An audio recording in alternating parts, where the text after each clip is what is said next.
नमस्कार शेतकरी मित्रांनो, आज आपण हे इकडं जो आपला कापूस आहे त्याच्यात पाणी सोडणार आहोत. तरी थोडं गवत जे झालेलं आहे तर त्याच्यासाठी आपण वखर तिथं चालवणार आहोत. ही डिझेलची कॅन आणलेली आहे.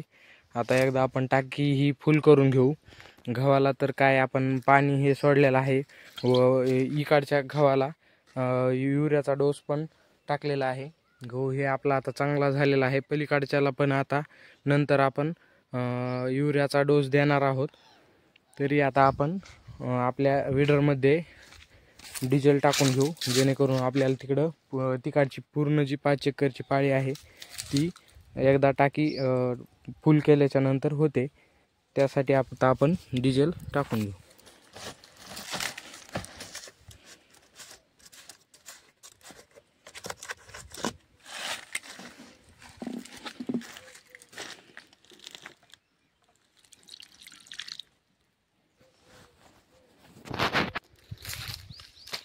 आता आपण टाकी ही फुल केलेली आहे. तरी आता आपण हे झाकण लावून घेऊ.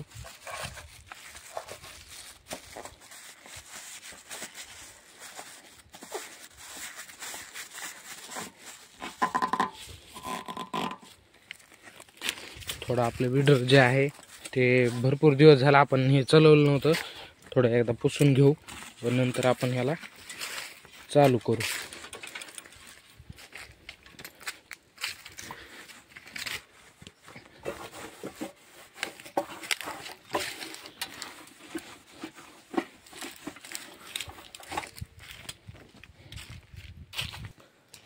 चालू करण्याच्या अगोदर आपलं विडर हे न्यूट्रल आहे का हे अगोदर चेक करावं. आणि हे आपण गिअर टाकलेलं आहे तर पहिल्यांदा ह्याला न्यूट्रल करून घेऊ.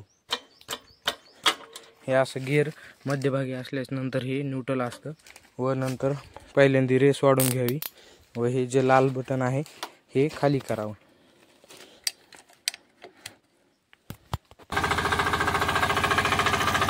आता आपण विडर चालू केलेला आहे. आता आपण तिकडे घेऊन जाऊ.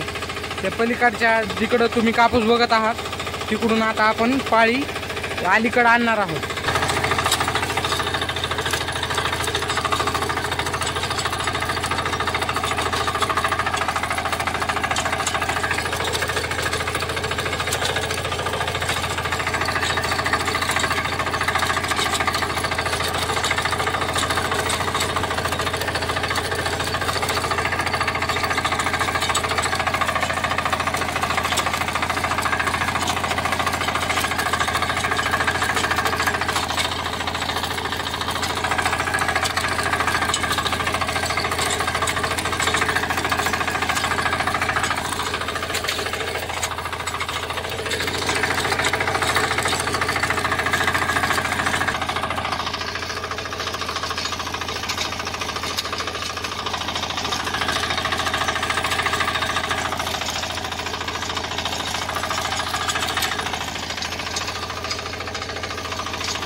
मित्रांनो, आपण हे जे आपलं वखर जोडलेलं आहे हे थोडं जरा जास्त खोलून बुडत नाही.